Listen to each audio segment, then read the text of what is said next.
because this might be the inner chronicle of what we are, and we have to articulate ourselves, otherwise we would be cows in a field.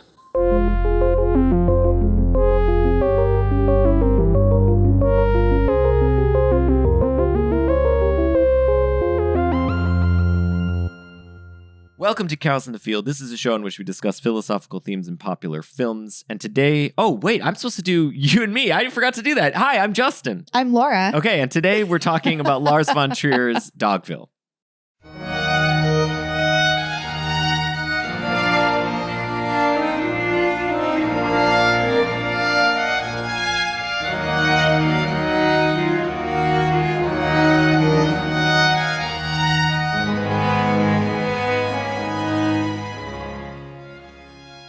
Forgot to add that. You can just have the narrator explain who we are later. Yeah, okay. Welcoming back to the show, we have Agnes Callard. Agnes is a professor of philosophy at the University of Chicago and the host of Minds Almost Meeting. Welcome back to the show, Agnes. Thanks. All right, so we're talking about Dogville, and I wanted to just start with a brief synopsis, sort of overview, high-level overview of the film. Again, for our people who are listening, we typically almost immediately jump into spoilers. So if you haven't seen Dogville, I'm about to spoil the movie for you. But if you have seen Dogville, this is mainly just to remind you of what happens in Dogville. Then we're going to go in a more sort of fine-grained analysis of various parts of the film. So Dogville starts out with a mysterious woman, Grace, stumbles into Dogville, which is a small town in Depression-era Colorado.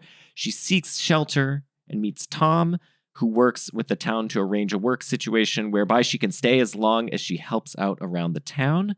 The townsfolk slowly warm to Grace and eventually start to accept her, but over time, their selfish motives and willingness to rationalize evil behavior are revealed, leading to a shocking series of violations against Grace. Ultimately, Grace is rescued by the very people she was running from, leading to the film's unveiling of its own driving moral conflict. So that's my summary of the film at a very high level. I wanted to start off by, actually, let me start off with this question, Agnes. So I forget exactly how we hit on this film.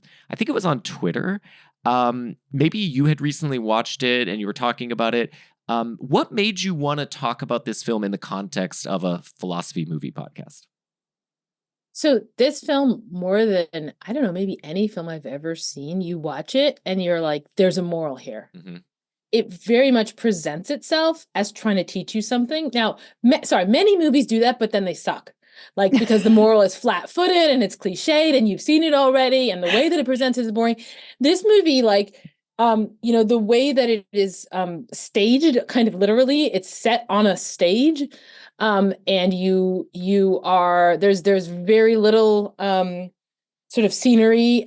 You are just kind of directly looking at the people all the time, and you often have this bird's eye view where you're looking into the houses. Yeah. So there's this sense of just exposing the human condition. Mm-hmm. The movie is sort of putting itself forward as, I'm going to tell you what humanity really is.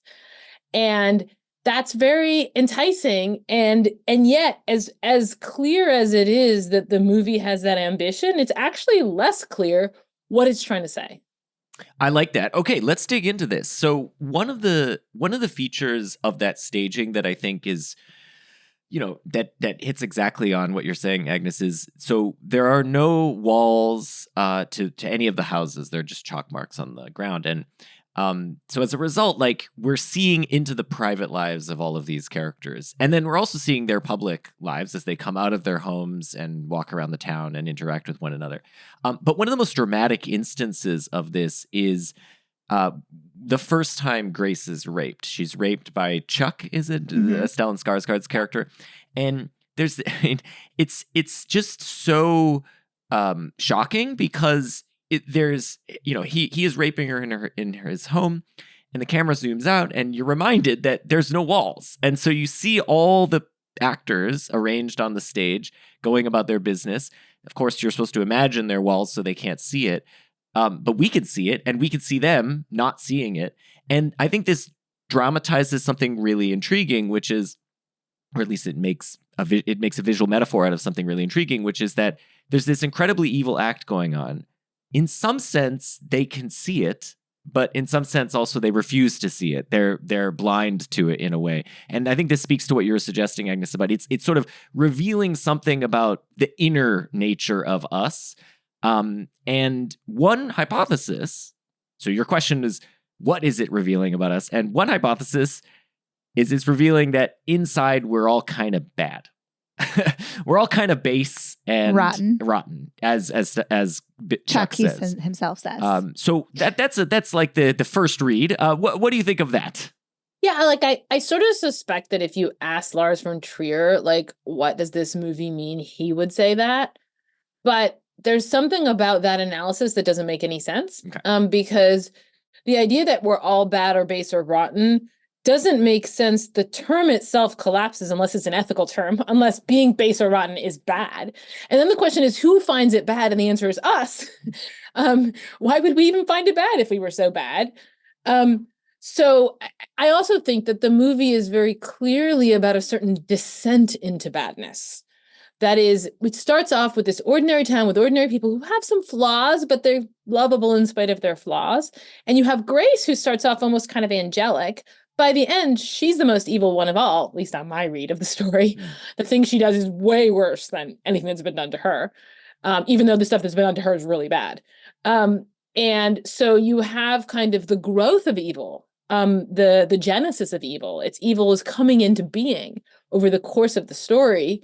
You could say the seeds were always hidden in those people all along, fair enough, but it wouldn't be shocking in a way if the idea was just like everyone's evil, and it also wouldn't even be evil in a way if everyone were evil. One of the things I like is that a number of the characters seem to be trying to run away from something. So Grace is very clearly running from something. Well, she's running from, as we learn, her father, who is a crime mob boss guy, played by James Caan.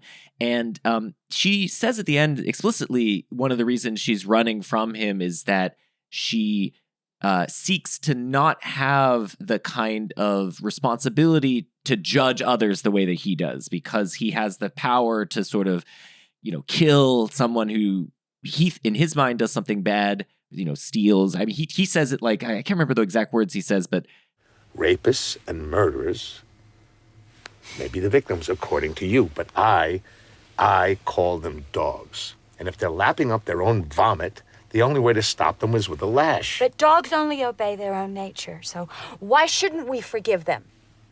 Dogs can be taught many useful things, but not if we forgive them every time they obey their own nature. And she seeks to run away from that as a kind of, and I don't know, she runs to Dogville as potentially as like a test to sort of show her father that actually people, you can live a life of forgiveness, so to speak. But other characters are running too, are trying to hide from something. So I think this is clear in a lot of cases and maybe a little bit less clear in other cases. But, Chuck, the guy who rapes her, is in a way, he seems to know his nature better than others, but he also seems to have come to Dogville to escape something. He came from the big city, and he's found Dogville to be less rewarding in this regard than he would have liked, right? He's here and he's like, oh, it's kind of bad here too. But the other person who I think is clearly running from something, and his moral turn happens when he's confronted with that, is Tom, the character played by Paul Bettany. And Tom, is in a way the most confabulist in that he's constantly lying to himself and others about his true motivations and nature. And it's when Grace confronts him at the end and she says, like, you were tempted to basically rape me like everybody else in the town. And he's like, no, I wasn't. And then he goes and sits on the bench and has a realization that actually I was. And this really upsets him. It upsets him for a number of reasons, but what he acts on ultimately is that the desire that this not come out about him. That's what he's motivated by. He doesn't want this to sully his reputation as like an upright, moral thinker who can write this novel, this great novel that will, like, I don't know, help people come to Tom, understand the world better or whatever. And he needs to preserve this pure spirit. And so that's why he ends up calling the boss to come and kill Grace, he thinks at least. And so I think, again, he's like trying to run from something. It seems like it's his nature in a way, or who he is. Not maybe necessarily his nature, but who he is inside. And maybe Grace is trying to run from that too, insofar as ultimately she kind of comes back to that with the final act that she perpetrates. But anyway, so that's one way I can see it as like, it's already there and the people are running from it, rather than it's a progression that people are building towards, or maybe corrupted into evil. Tom, the way I understood I think you're right that he wants to save his reputation, but my understanding was there was a deeper thing, which is that he wanted to save himself from doubt, that this moment of what if I really wanted to like abuse her in this way and exert power over her could sow the seeds of doubt that would then make all his philosophical reasoning and novel writing, it would like all collapse. So that he has a kind of project of believing in himself that is threatened by this understanding of himself. So that I agree with you that he's running away. I agree with all the other stuff, but I think it isn't just that he wants to preserve his reputation.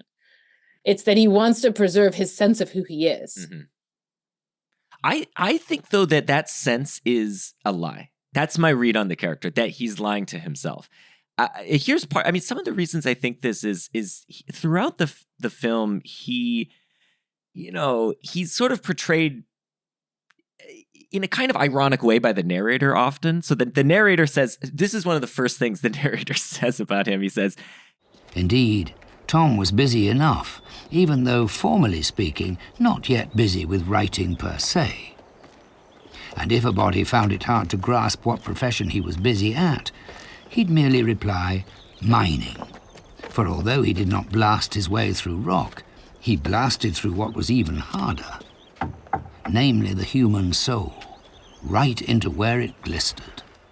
And I think these are like very kind of ironic digs at Tom, kind of poking him, prodding him in a way to kind of fess up to his own shortcomings. But Tom never does. I mean, that's one instance in which I think Tom is... Oh my gosh, he can never, ever, ever admit he did anything wrong. Like down to the last second where he's like, well, but this has been a really great illustration. Yeah. Yes, he still holds fast to that. This served his grand purpose of illustrating something, a moral lesson to the town.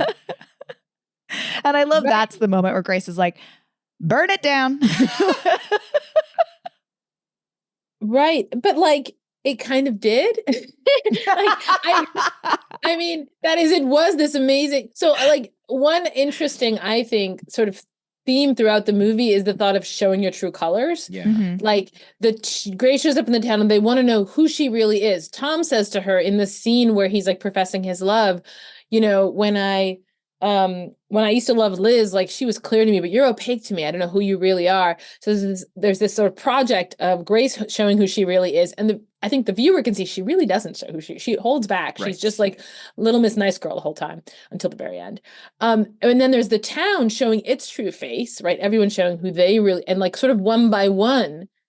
So there's this, and that like, that's in a way what Tom wanted. He wanted an illustration. He wanted a kind of test of the town, right? Like, can you receive this? Can you receive a gift? And then it all goes horribly wrong.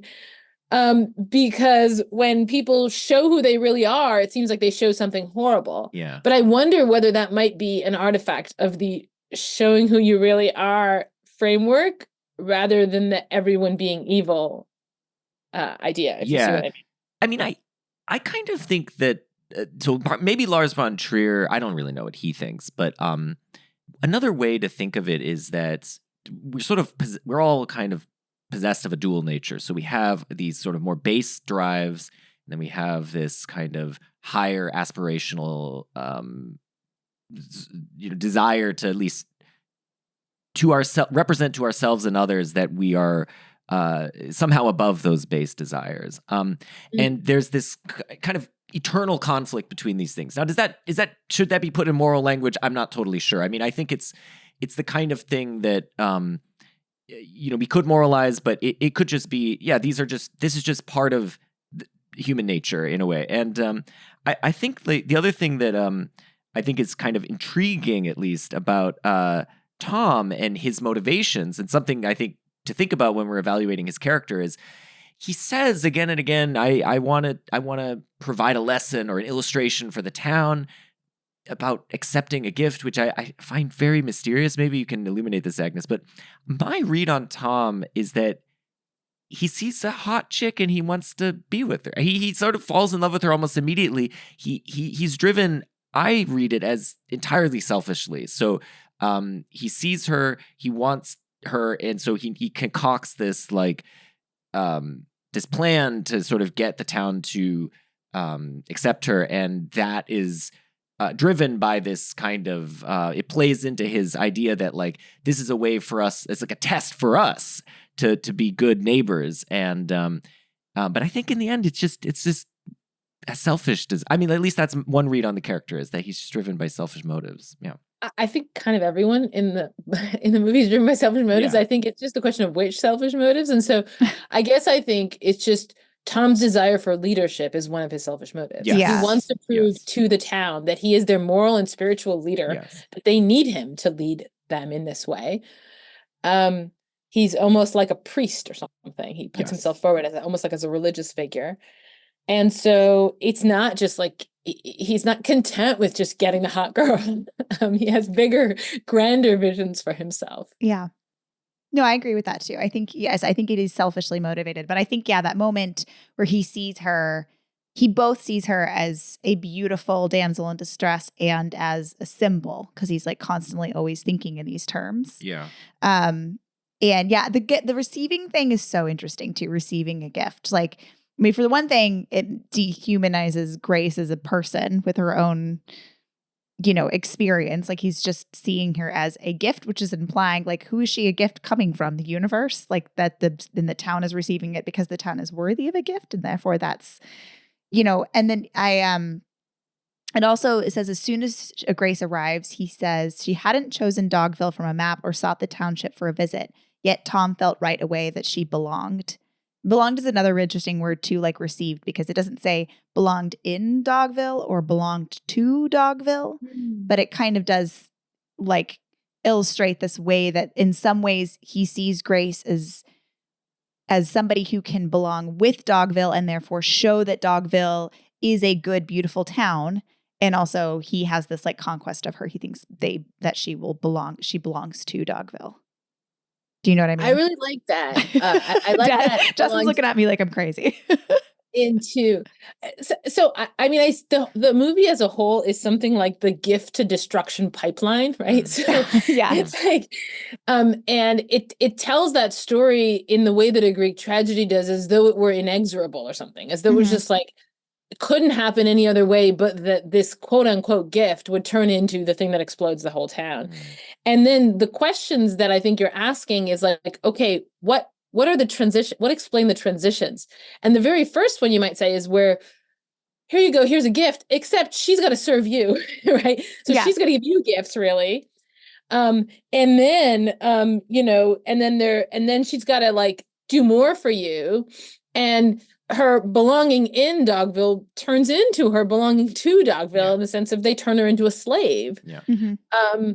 And so there's something about the progress of that, and like in a way the town is unable to accept her as a gift, and it turns her into their own destruction.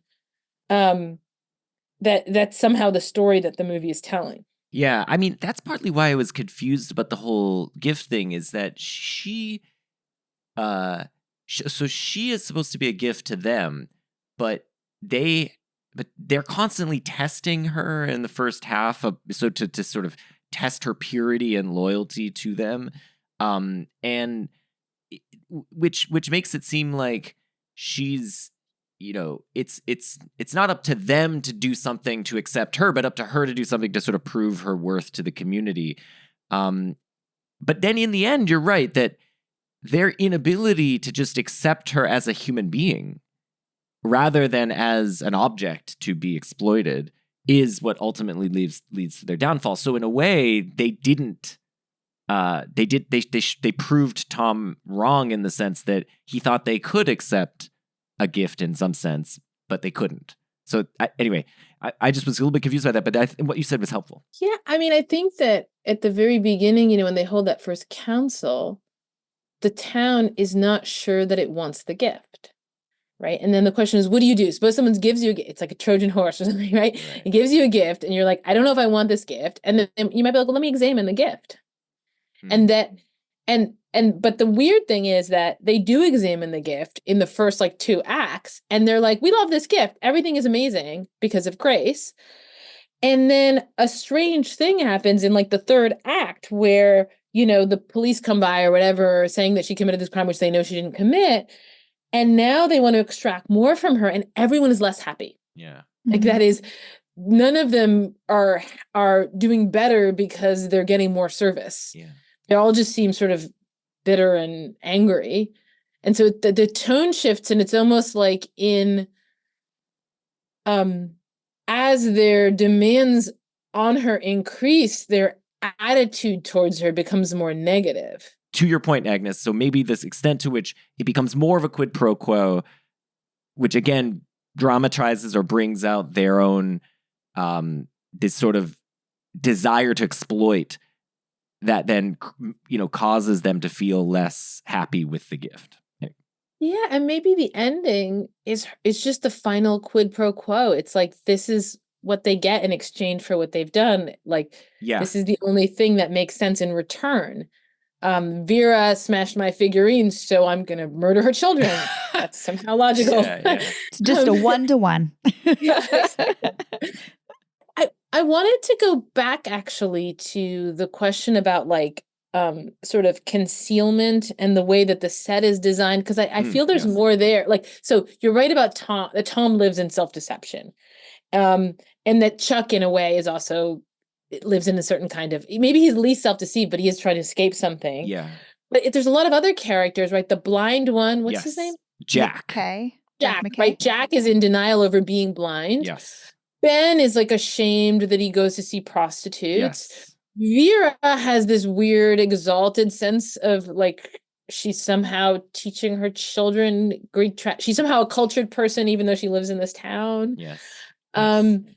So the the one who plays the organ is like not playing the organ, but we have to kind of pretend that she's playing the organ. And there's a variety of ways in which Grace in some case will expose the lie, like with the blind guy, right? In some case, like with Ben, she'll be like, actually it's fine to go see prostitutes. That's a big part of what she's sort of managing, and the help that she's providing is managing these various forms of concealment. And she's doing that, and at the same time you're like watching all of it like from above, like you're God seeing all this stuff happening. And I don't know what to make of all of that, but that seems like very important to the story, the kind of difficult. Oh, and then her final big speech to the town, which we don't hear, is this speech in which she like exposes everything that they've done to her. It's after that they decide to kill her, right? Yeah. So she, in a way, tears down all the walls, all the invisible walls of the town, by exposing what. So there's the whole movie is in some way about concealment and exposure. That's what I was thinking, and that's I feel like that when Tom was made to confront his own the parts of himself that he was least happy with, it was that like seems to be what motivates him to call the boss. And so it's like they can no longer live with her and continue to exploit her after having been stripped bare. Exactly. Having had that been laid bare, because they can't live with themselves with that. Right. So then they decide to kill her. I mean, but that is, sorry. Go ahead. It is so interesting though, that a little bit of stripping away the lies that they've had to themselves makes them happier up to a point. It's like, and that's really and it's a fine edge. We know that with McKay. Yeah, with Jack, he admits with his Jack, because blindness. she doesn't know if he's going to let her stay. Right. This is in the 2-week period that she finally says, you're blind, right? Yeah. And it's the final bell, right? Or I guess Chuck's the final bell, but she doesn't know if like she's pushed him so far into seeing himself that he no longer can be near her because it's too painful. But she's given everybody just a little bit of sloughing away some of that to make them happier, by pushing by pushing she sort of just like what does she do with the organ? She just hits the pedals and she's like, oops, now you got to play the organ for real. Right. Well, she sort of, helps her. Yeah. But she pushes them a little bit, but it's like they all benefit from a little bit of therapy, a little bit of looking inside of themselves, but they can't look into the abyss. I mean, who can? It's hard to, that is true. I mean, and it's hard to confront the worst aspects of yourself. I think I want to introduce one more dimension of this, but I'm happy to just continue at the individual level. But I think the other dimension of this is at the political level, where this movie ends with this montage of photographs, which Laura knows more about this than me. And a tiny bit, but not a lot more. and for that reason, it was called by some critics anti-American, and it's very clearly, all the photographs are from destitute Americans, basically, at various parts of American history, and one does wonder whether there's a similar unwillingness at the political level to confront the worst parts of the founding of the dimensions of your country, of which you have benefited from, as we each have benefited from, by the labor that is so cheap, et cetera, that underlies a lot of the niceties in our own life. So there's like a political, larger political dimension, I think, to some of this as well, about confronting dark aspects of both yourself on an individual level and then socially as well. Laura, I'm interested to hear more about the photographs, if you knew more about them.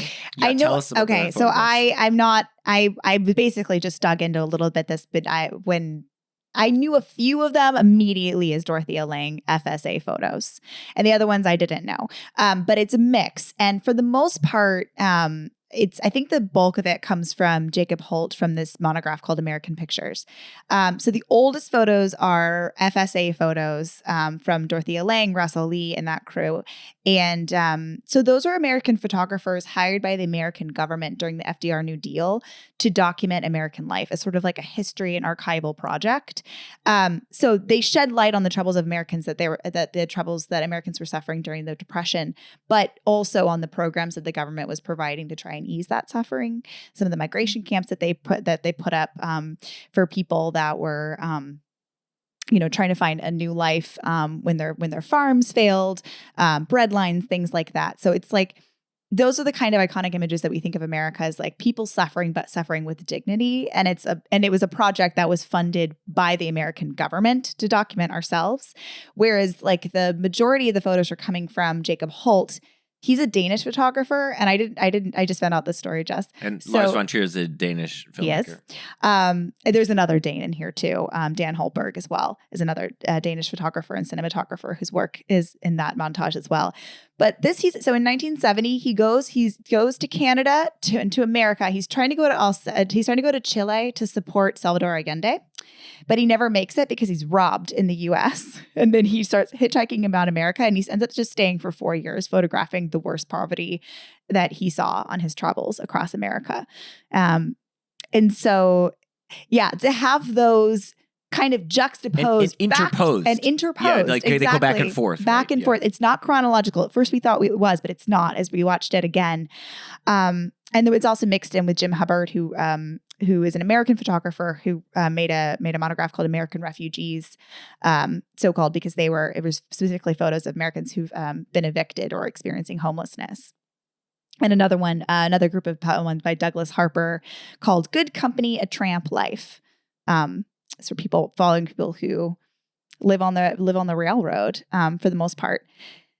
Anyway, yeah, so it's like this crazy mix of photos that for somebody who's had, a few American photography classes immediately pull up like, high school textbook stories of the Great Depression, the sort of like America's moment in between, the Wild West, manifest destiny boom and what we would become after World War II when we rise from the ashes as like the American superpower. This is our moment of like, of rising from the ashes, coming together. It's this story of like, we as a country made the New Deal, took care of each other and got through it. But that, this is not what we're seeing in Dogville. Yeah, I mean, the idea again that at each level of evaluation, the individual, the town, the society, right, the country, you have the same deception, self-deception, the same kind of desire to repress certain dimensions of certain aspects of that, and I think that I get that sense that that's what this is trying to evoke at the national level. Now, it's interesting why America in particular could have been said anywhere. Yeah, I mean, unless like you feel like I would imagine that Von Trier feels like the difference between our rhetoric of like, give us all your huddled masses and our melting pot and our land of opportunity is particularly at odds with the realities of who we are as a nation and like the people who struggle the very most in it. But yeah, it could be said anywhere. It feels like, I mean, there are people that are suffering all over the world and who have been left behind by the people who are meant to take care of them, the government that's meant to take care of the community that's meant to take care of them. Yeah.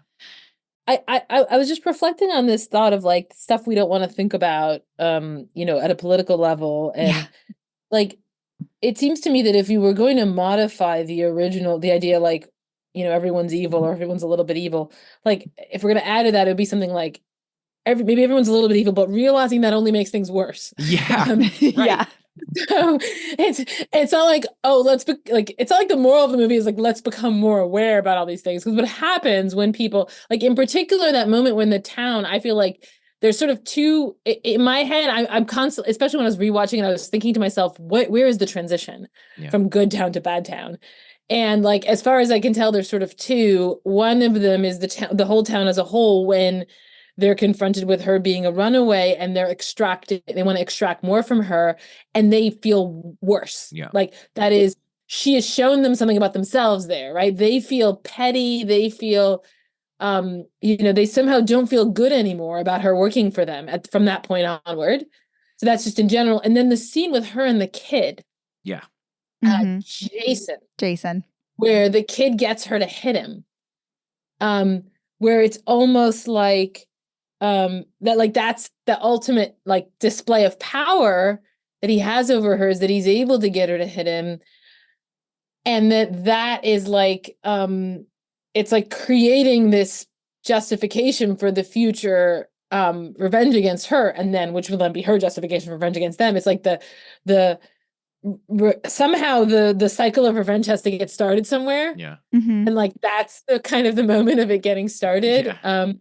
Right. Is him being to be hit. Anyway, and Jason's like, I'm bad. That's how he starts it. Like, I am bad on the inside, and therefore you must punish me, and I will make you punish me by coercion, and then create this cycle. That's a great point. It's right? like original sin almost. It starts from the awareness of being bad. Yeah. I had a similar thought actually. I'm glad we're hitting on this because you could think that one answer to this is that these are the lies we have to tell ourselves in order to live and go on and be in a community with one another. I mean, that's in a way like Dogville is destroyed exactly for what you're saying, Agnes, by the fact that it came to recognize its own evil. And had Grace never showed up, Dogville would have continued on. I mean, we might imagine, and there's no reason to think there was any thing that was going to cause this community to implode. And if that's right, I mean, I think he does suggest this idea that a little bit of that deception is actually good and necessary in order to sort of ease the well functioning of a conflicted being or conflicted community. A little bit of such. Can I also add, like, do you also think there's another sort of layer on that is a little bit of self-deception and also a little bit of judgment, a little bit of shame?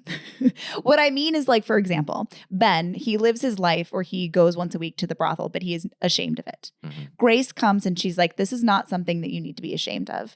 And her whole thing is that, like, people, like dogs, obey their own nature, and we can't judge them for obeying their own nature. That later gives Ben, when he gets to the point of raping Grace, justification for what he does. She gave him the justification by removing that shame and removing that taboo from him. It is true that also another aspect of the shame that we have is engaging in quid pro quo type relationships. There's something like deeply uncomfortable about that in general, and he's uncomfortable with that, or sorry, Grace is uncomfortable with that initially with Tom, and then when she removes that exchange where he rapes her is put as a quid pro quo, right? Because he's like, in the freight industry, carrying dangerous load, it costs more. Surcharge, they call it. If this were a professional job, I could just charge you.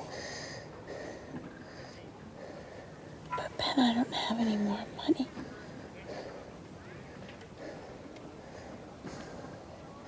Well, that's not good then.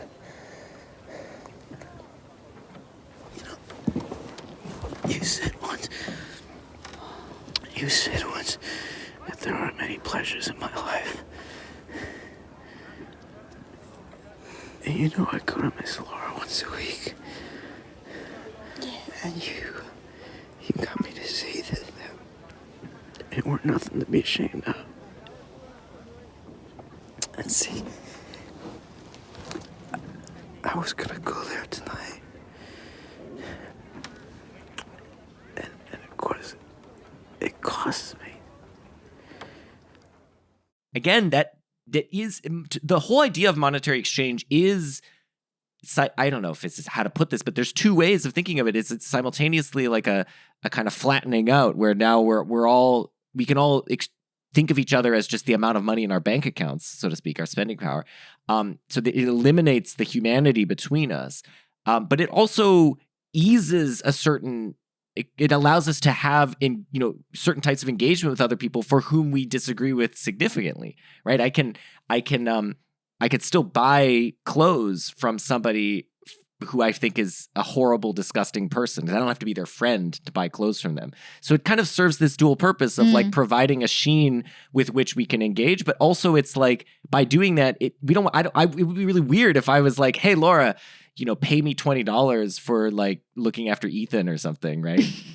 That would be really strange. You should be paying me money to look after our son. Exactly. By the by, I have a pretty big invoice to give you. Exactly. There's something very weird about that. Anyway. I wanted to get back to actually the photos at the end. Yeah.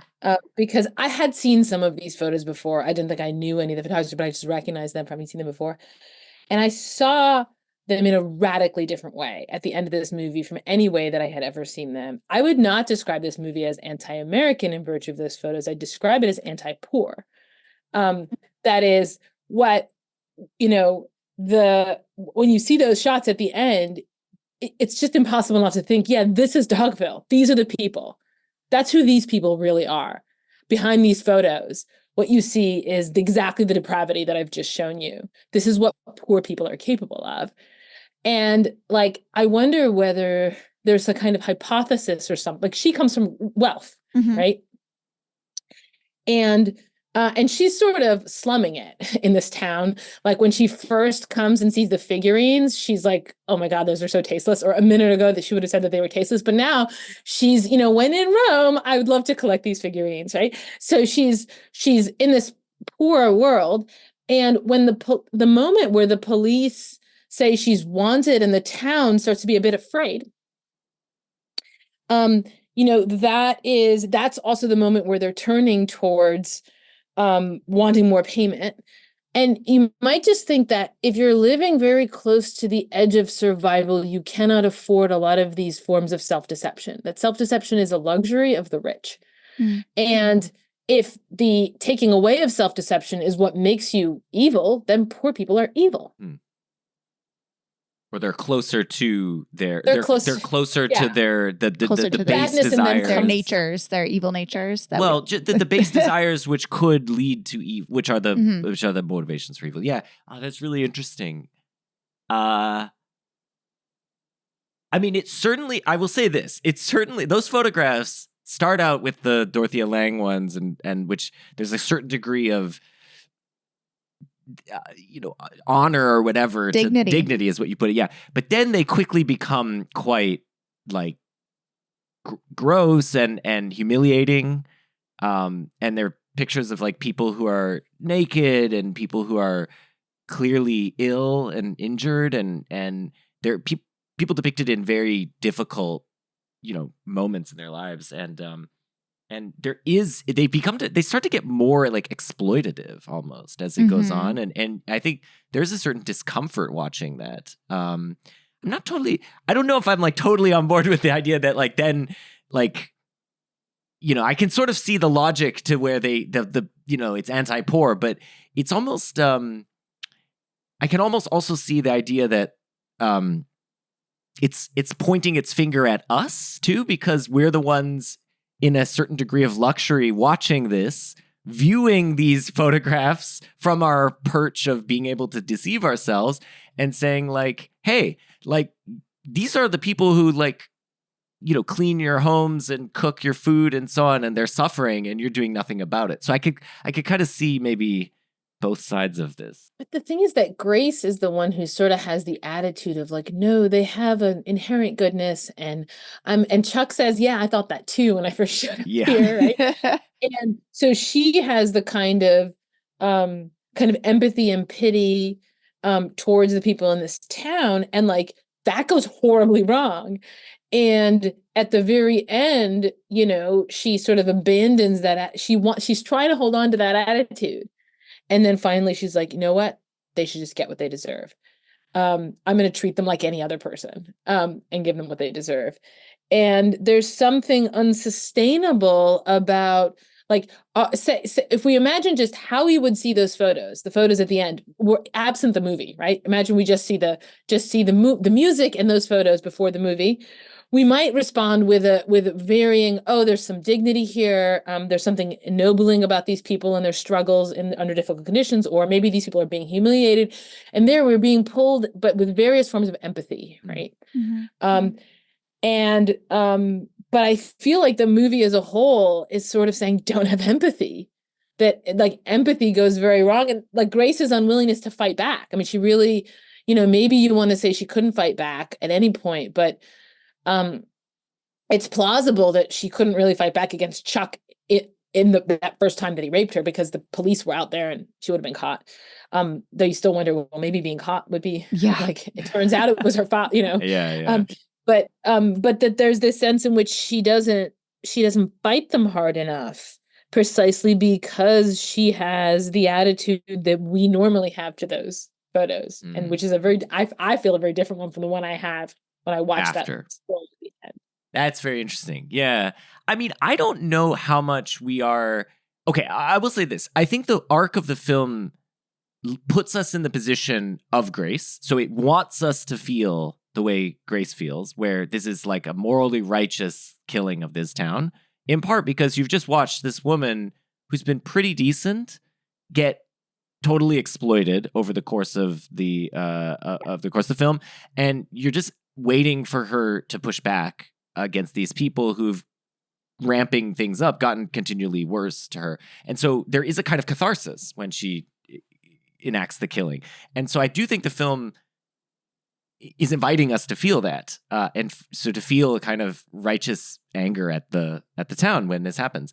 What I'm not totally sure about is how much we're supposed to then transpose that righteous anger onto the subjects of the photographs. But I think that is interesting. I think that's interesting. I mean, my read on the photographs is just that they are a kind of broader reflection, saying like, this is all of us in some way, and this is it because this is an English speaking movie. It's made for American audiences. This is you, specifically Americans. But how we're supposed to take that, as far as whether we are our Grace, and thus should take this with the idea that we should effectively kill these horrible people who are 1 foot away from doing terrible things, or whether we are to sort of see, basically the photos are sort of a reflection to show us as the people of Dogville, as the people who have like lied to ourselves. That's where I'm like not totally sure, but I'm happy. I can see both readings. Do you have a thought on this, Laura? Sorry. No, Okay, I spent also trying to figure out like what the Young Americans song is about, and I was like Sure. on like the lyrics, trying to be like, what's going on here? It's so jangly. Yeah. Like that first note of Bowie, after we've just watched this woman burn down a village, is it's a jarring contrast. so jarring. I don't know what it's meant to make us feel. I really don't. I don't think we are. I think we feel a brief moment of righteous anger, and then it turns to horror pretty quickly. Like I think her saying that Vera's children should be killed in front of her and go like it's it's pushing it far enough that we're not able to enjoy it. We're not able to think that it's justified. And I think that like in the end, I'm left with the thought, no, Grace has just sunk lower than any of them. And that's who we would be. It's not like the poor people are different from us. It's just the people we would be if we were poor, right? Yeah. So, and so there's this like that in the end, it didn't just bring out the evil in the evil came out in the people in the town, and the evil in Grace came out as well. And so, yeah, I guess I think you kind of have to stop. I do think you identify with Grace up till that point, and I think you kind of have to stop at just that moment. I see. That's interesting. I think I was at that too. I mean, like when she says, I'm trying to remember, when does she go talk to Tom for the last time? It's right before she decides to burn it down. Yeah. Okay. Yeah. So I think I'm with her when she's walking and the moon changes and she starts to see like, you know what? Actually, I don't think I can justify these actions that they did to me. This is pretty bad. And she gets back in the car and then Tom wants to talk to her and Tom, is just like Tom. And she's like, and then when she's sort of like, all right. He tries to justify it by the fact that it was a good illustration. Oh my God. Yeah. So when she comes back in and she's like, I think there's probably no other town. Like, what did she say? Like, does the world be a better place without Dogville, essentially? Yes. I'm with her there. And yes, I cannot. But then the point where she says she gets retribution for her dumb figurines, which she didn't even think were that, that point, I'm like, okay, lady, you're crazy. Well, I think what's kind of interesting about that is it reveals something about her character. So she thinks it shows that she thinks the worst thing that happened to her was that. It's the only moment she cries, and it's the only moment when the narrator actually articulates what's sort of in her head in that moment. Mm-hmm. In her lifetime, Grace had had considerable practice at constraining her emotions and would never have believed it would be hard to control them now. But as the porcelain pulverized on the floor, it was as if it were human tissue disintegrating. The figurines were the offspring of the meeting between the township and her. They were the proof that in spite of everything, her suffering had created something of value. Grace could no longer cope. For the first time since her childhood, she wept. So I read it as just that's the thing that she's most upset about. So she has to single out Vera, right? And say, no, I have to. This is like I owe her that. I'm not just. I don't know. She thinks she's the worst one. I think Vera's the worst of them all. I mean, the way I interpreted the I owe her is like, look, she gave me the chance to not have them break if I didn't cry. So I got to give her the chance to not shoot her kids if she doesn't. Not shoot the rest of them if she doesn't cry after the first two or whatever. That's the nature of the owing.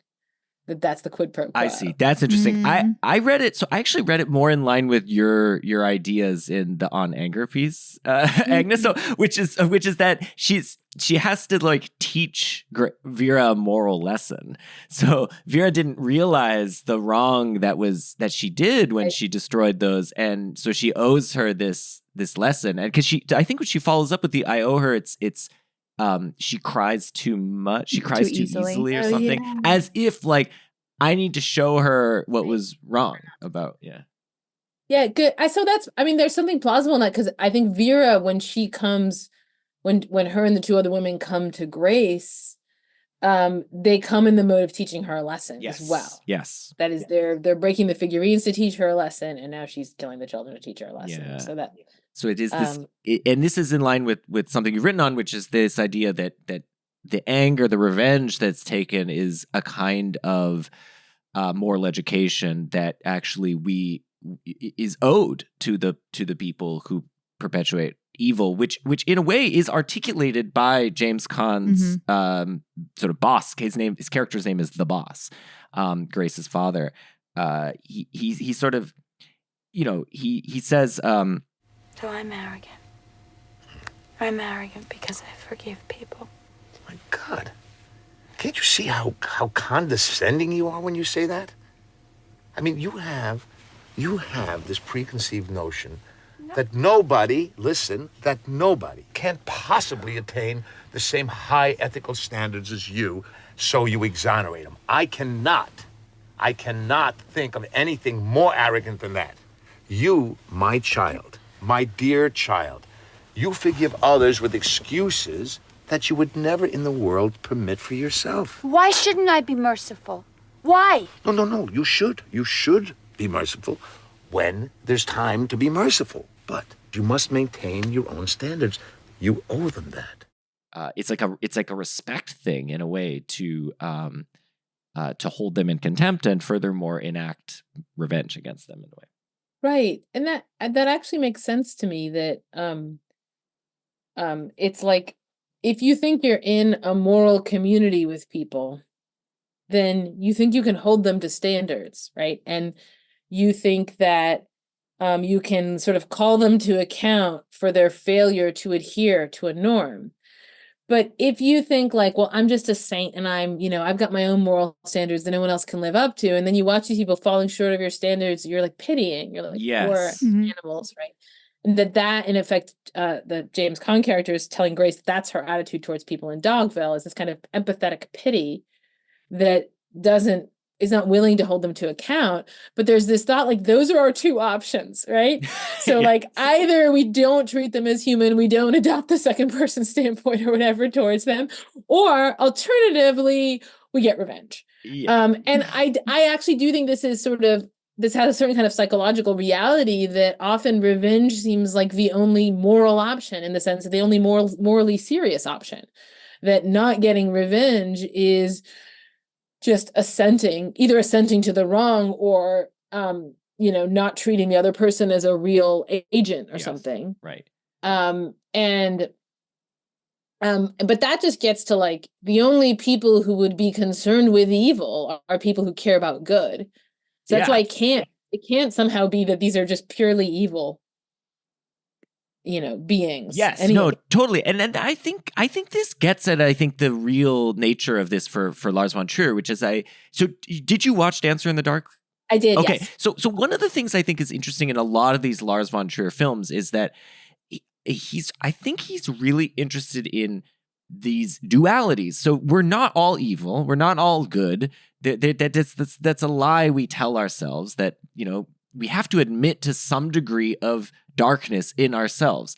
We have to, and I think in a lot of his films, he's trying to grapple with, or he's trying to depict characters who can't accept that in a way, or social situations or people that can't accept this kind of duality, and they need it to be binary, and we need to be able to categorize people onto the good side or the bad side. And I think in this case, I think it's not that any of the people at Dogville, it's not like everyone there is all evil. It's not that Grace is evil. I think they all kind of exhibit both of these characteristics in different ways.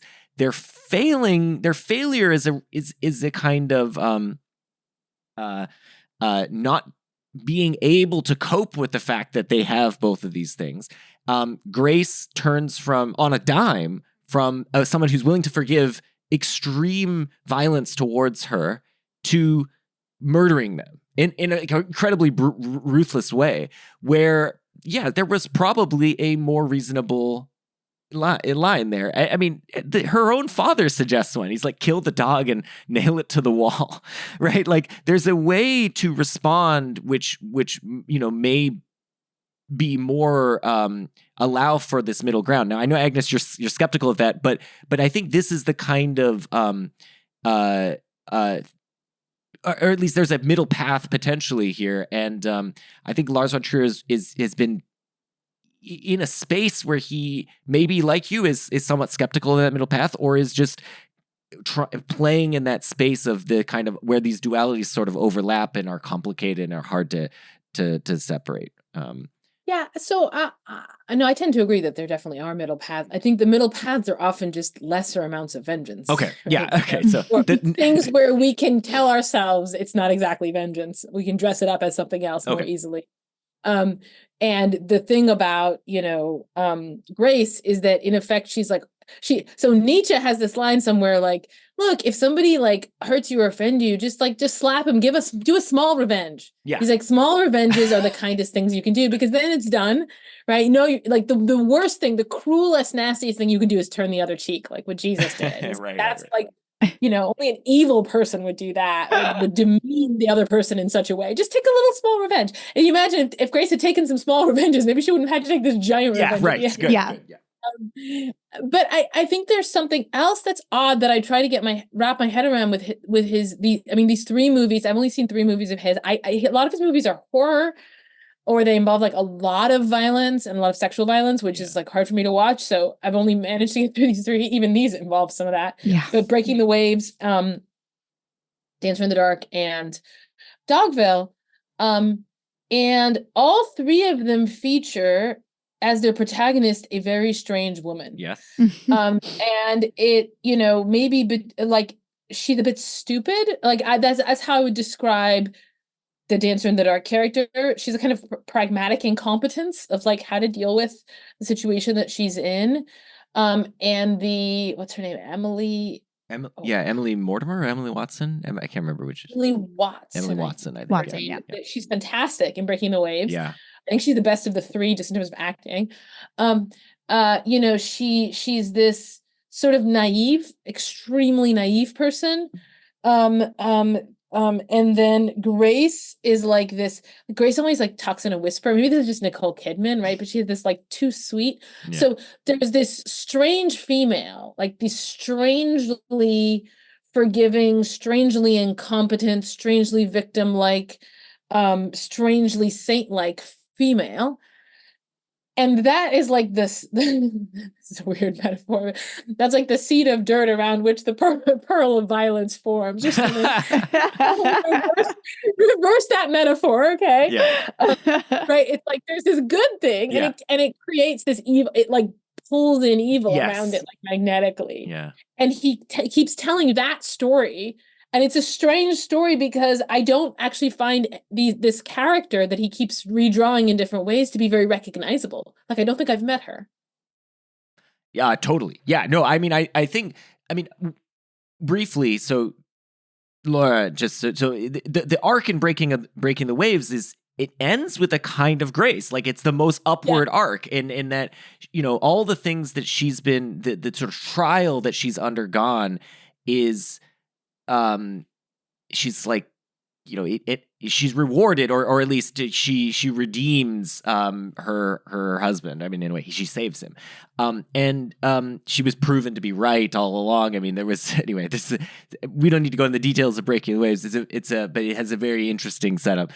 Dancer in the Dark, the arc is completely down in the sense that she's this sort of naive person for whom I think of it as like the society can't deal with, and the society is just like, oh, okay, well, we'll just kill you then. Like, there's no room for you here in this space, and so you're done. And then Grace is somebody who, like, is sort of, she like combines the two because she becomes the murderer.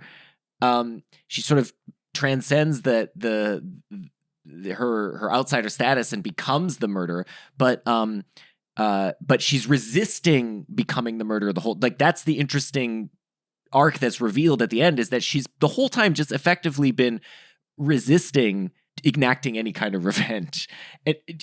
I think to prove a point, like she's ultimately trying to just prove this to her dad. Yeah. which is kind of arrogant in a way. Yes. Yeah. James Caan is not wrong about her. That's the like what's really wonderful to me, like that interaction with her and her dad. It's like the first real interaction she has in the whole movie. Yeah. You finally see who she really, like her face, and like there's something real about it. Like what did she even see in Tom? Like what was the I have no idea. I kept thinking she was running a game too. The whole time I was like, this girl's got a past and she's running some kind of game because she can't like Tom. Like he's the worst. Yeah, I love too how that interaction as well, because she starts acting like I do when I'm with my parents, even when I'm a grown person sometimes, and I like somehow get like thrown back into my 16-year-old self. She keeps moving around and kind of like rolling her eyes. She's like, Daddy. Yeah. And it's definitely the first time that we have seen her kind of, be this sort of like whispering little mouse, statuesque all the same, but still like a little mouse, which it always feels put on throughout the whole film. Like you're like, she can't really be this person. So she's so intriguing. And it all opens up at the end. I love that. That scene is amazing between her and James Caan. Yeah. So Justin, now that you went through the 3 movies, one thing that strikes me that is present in all of them that is unusual is people asking other people to hurt them. Like that's a thing he loves. And just the idea of human sacrifice. Like there's just a lot of human sacrifice in a variety of forms in all of his movies. But with Breaking the Waves, like I feel pretty sympathetic towards that town, because she gave them really good reason to think that she did the crime and that she had stolen the money, and like they were really nice to her. They really were trying to make a place for her, and she their beliefs, their false beliefs about her were pretty well justified at the end. And so I find it hard to really blame the town. The pivotal moment is this moment where the guy's asking her to shoot him, and then she does. And similar to, the boy, Jason, asking Grace to hit him, and then, in Breaking the Waves, it's her husband who's doing something where it seems like self-destructive, like go and sleep with other men. Yeah. And then she also wants to make it into a form that is as destructive of herself as possible. Like she sort of develops it to the point of like, no, I need to sacrifice myself. In effect, I need you to hurt me. So that's like, he's pretty into that. Yes. I'm not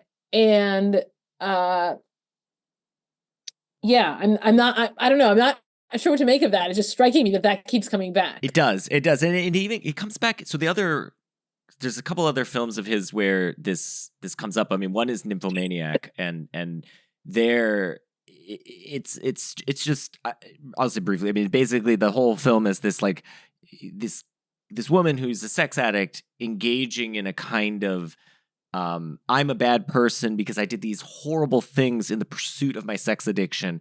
And her confidant, who's played by Stellan Skarsgård, so again, Skarsgård, he is this returning cadre of characters, is assuring her and providing rationalizations for her actions. But anybody would have done that in that case. It was totally reasonable, and it's a 6-hour movie. If you watch the uncut version, there's two films. It's 1 and 2, volume 1 and 2. I declined to join Justin on this journey. And so you go on this journey 6 hours with this character, replete with many flashbacks and things as she's going about these things. And she kind of eventually is sort of convinced that maybe actually she should afford herself some sympathy.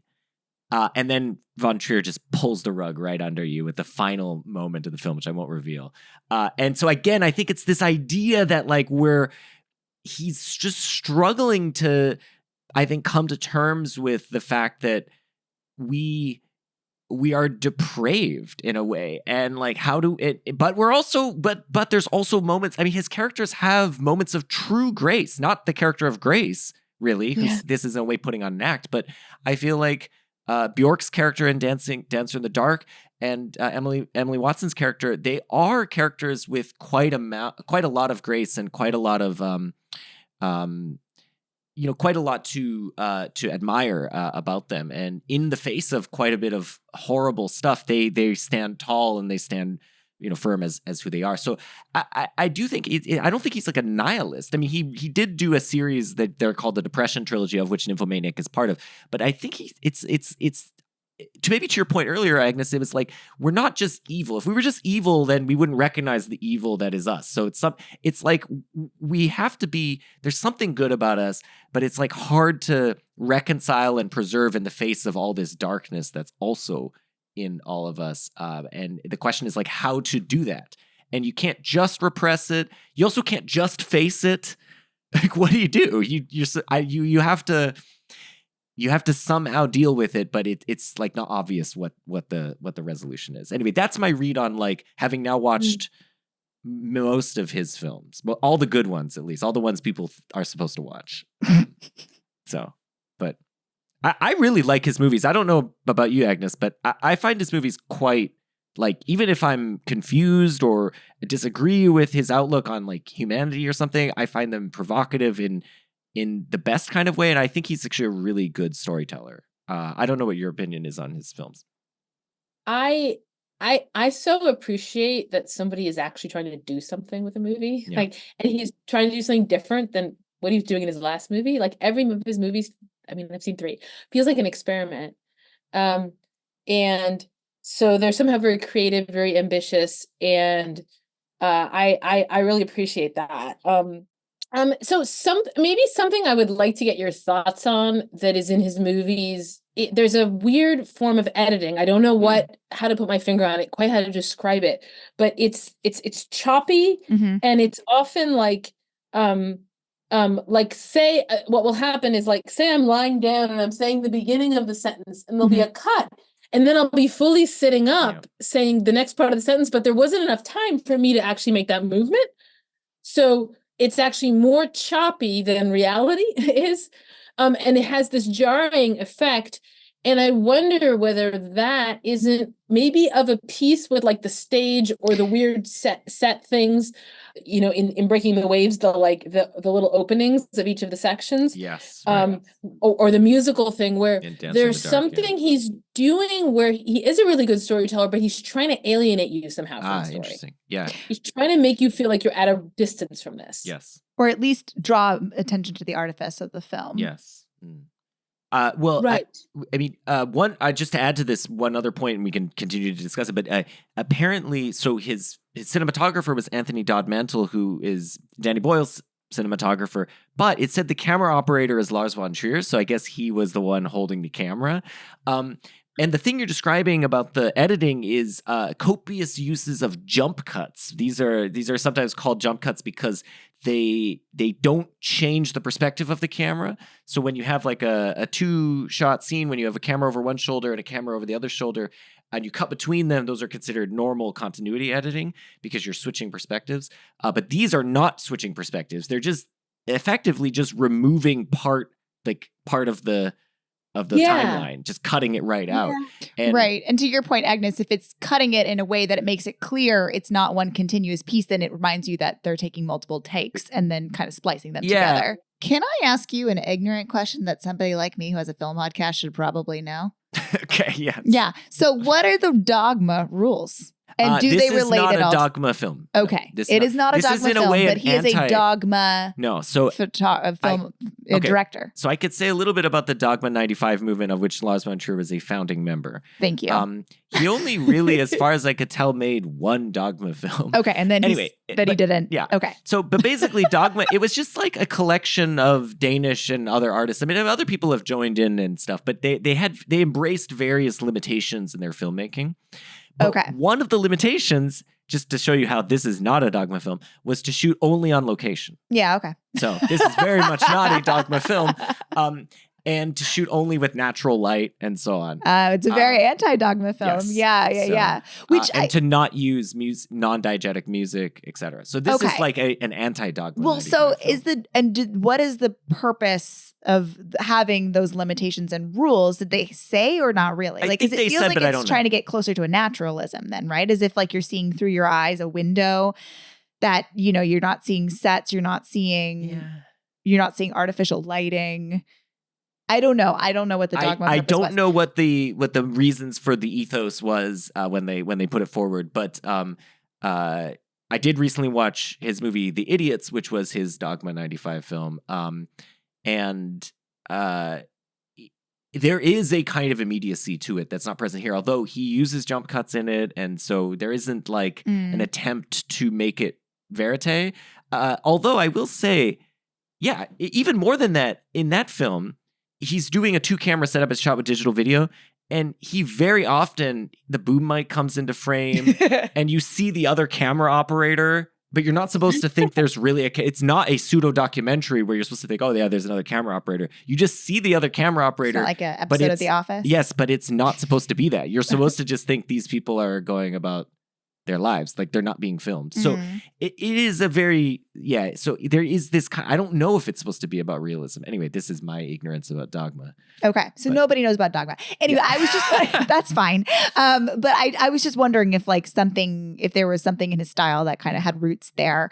But yeah, I don't know, Agnes, like, so I tried to dip into a little bit of theatrical history here because this is how I don't know what to do philosophically. I'm not a philosopher, so I'm like, I don't know. I'll research Dorothea Lange and Thornton Wilder because I had like a vague memory of like a 7th grade production of Our Town, which I then later learned like this is a pretty like significant 1-to-1, like a nightmare version of Our Town, Thornton Wilder's Our Town, which was staged in the same way where people, turn a fake doorknob and they're holding fake props and it's a stripped down. And and we have a narrator, he's in the form of the stagehand. He makes reference to the fact that you're watching a play.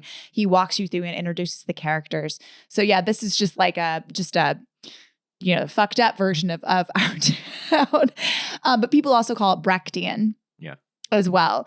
And like this style, which is another stripped down, but the intentions are very different between what Thornton Wilder was hoping to get at by drawing attention to the artifice, by stripping things down.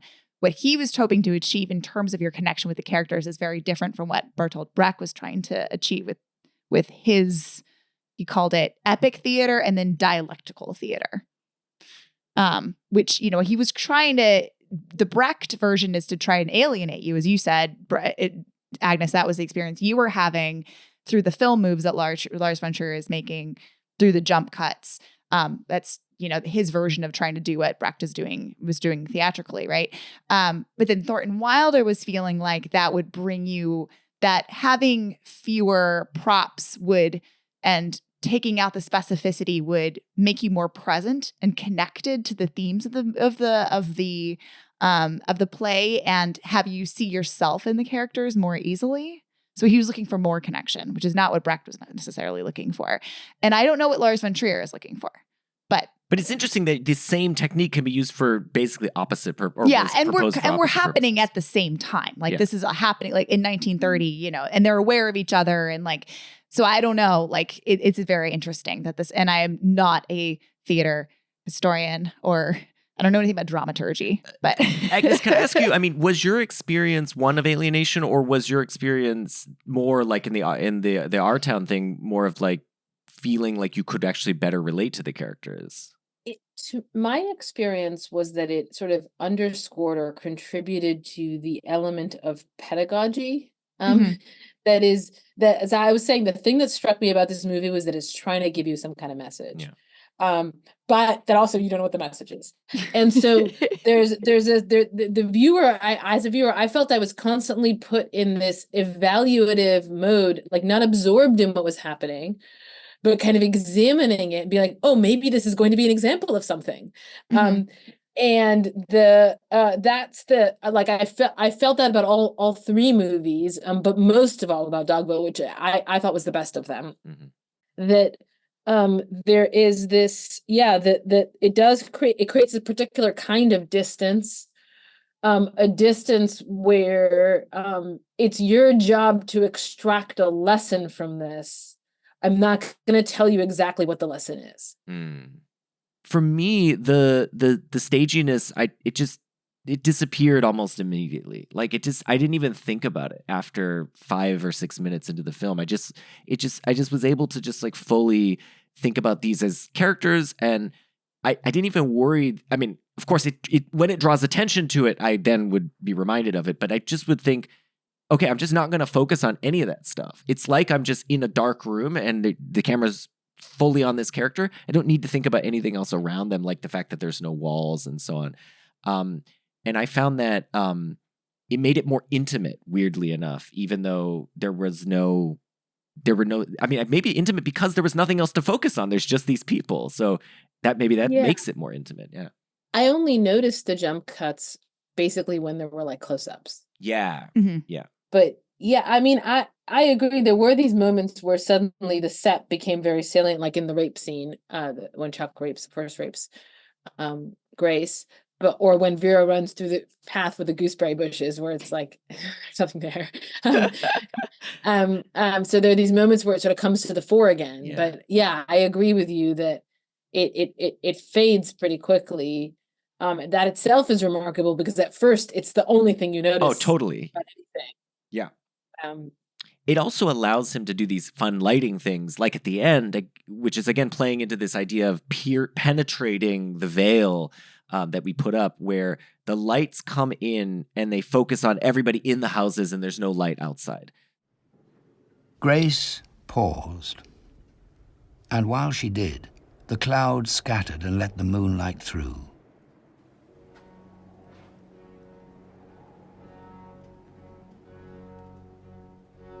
And Dogville underwent another of those little changes of light.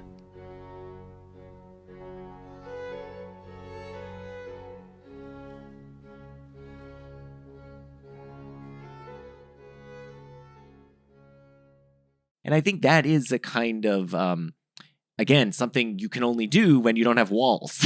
You can only really do something strange like that, have that kind of visual metaphor. Also, that reminds me, to your point about the so almost didacticism of the film, then there's a narrator who's telling you how to feel and what sort of the inner life of these characters constantly. The narrator's constantly there. And that is a formal trick that people do not use very much in filmmaking, almost very much at all. And again, that's playing into this idea that this is a fable. This is a story being told. There's a lesson. The narrator's going to help you kind of see that. Did you like the narrator? Yeah, I did. So, I mean, I think the thing that's really just weird about the sort of pedagogical side of the movie is that when a movie has that, it's usually sort of cliched and heartwarming and everything that is the opposite of this movie. And so it's like a movie that is pedagogical, but totally avoids sort of giving you like a trite, well-worn message or trying to make you feel good at all. Mm-hmm. It's very jarring. And I think to me, all of these pedagogical things become acceptable because they're, coming from someone who the point of view feels like somebody who doesn't have anything good to teach you. I should also clarify.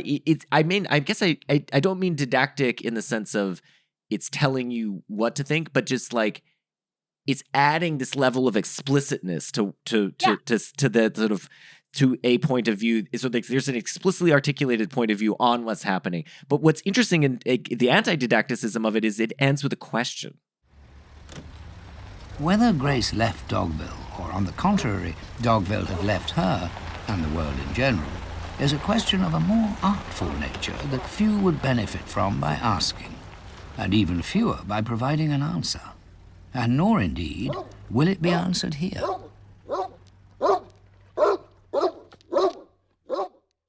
That's the last thing we're left with. And I don't know what to think about that. Do you have thoughts on that? I find that very strange, that ending.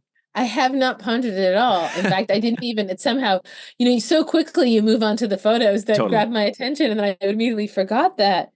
I mean, so what would it mean if Dogville left Grace, I guess? Yeah. One thought would be, well, the Dogville that she initially thought she was entering, this like town of hard luck people who are basically good or something, that left Grace in the sense that she no longer believes in that, and she's now reconciled to being like a power hungry mob person like her dad. That's how I had read it. What do you No. You just don't know. I don't know. I find it. Well, I think it was also like who failed who abandoned who. Mm-hmm. Yeah. You know, in this final moment, did Grace, finally realize that they failed her, and therefore she's walking away. She's justified in her actions, or did she fail them by not rising above it one last time? Oh yeah, I like that interpretation better than mine. I think that's right. That is. I now think that basically it's a way of saying who was in the wrong. That's interesting. But I think what's interesting and what makes me all confused about this is that the film says maybe it's best not to think about it. I mean, it's roughly that. That's we're what not going to answer that I was trying to find the exact quote, but it. Don't look into the abyss. We've already don't look into the abyss. Maybe that's right. We have a whole song about it. Don't look into the abyss. Yeah, maybe that's right. What a wonderful movie, though. I really think, Lars von Trier is a complicated person. He said some incredibly controversial things. He continues to say incredibly controversial things. But, in the end of the day, I think he's a fantastic storyteller. And I think he's known today as a provocateur, but I think he is one of our best storytellers. And I think that is I think he's grappling with very complicated and ugly things. And that, I think he genuinely is grappling with them, rather than I think the provocateur idea is just like he's aiming to make us uncomfortable. But I think the aim comes with a certain moral or at least serious question. Agnes, thank you so much for being here. Absolutely. Thank you for having me. And is there anything, so you're Agnes at Agnes Callard on Twitter, is that right? Yes, correct. And do you have anything else? The podcast you do with Robin Hanson is Minds Almost Meeting. Do you want to say a little bit about that? It's me and Robin disagreeing about everything. Our most recent episode was called Meta. We talked about the concept of meta, and I'm like, this is not going to be an episode. This is not a topic. And that's the beginning of the episode, is us disagreeing about whether it was even a topic. You mean people are like, that's so meta? Like that? Yeah. Okay. Yeah. Basically. And but I do have a book coming out in January, my first trade book, and January is still a ways off, but it's called Open Socrates, The Case for a Philosophical Life. And I'm trying to argue for Socratic intellectualism as a form of ethics. Excellent. That sounds great. I'll just to add a little more plug to the Minds Almost Meeting. I really think it is remarkable how sort of deeply you and Robin disagree, and yet and to the point where sometimes I feel like you guys are almost a little annoyed at each other, and yet you persist. And I think there's something admirable about that. And so for folks who want to hear two super smart people who are coming at a lot of issues from very different perspectives, disagreeing in a friendly way, but in a way which reveals, is tense at times, you should definitely listen to Minds Almost Meeting. And the book sounds great. So we should do another episode to promote your book later. We'll do that then. Awesome. Yeah. Excellent. All right. Thanks, everyone. And we are at CalsPod on Twitter. You can find us on the web at calspod.com. We're now on Instagram at CalsPod. We're basically at CalsPod on all social media. Go to Threadless and buy a t-shirt or a mug with 2 cows on it. You can do that. And coming up in 2 weeks, we'll be talking about Sympathy for the Devil with the director, Yuval Adler, and Matt Stroll, returning guest Matt Stroll. We're going to be talking about Nick Cage. Hell yeah. Sympathy for the Devil. It should be fun. So see you guys there in 2 weeks. Bye.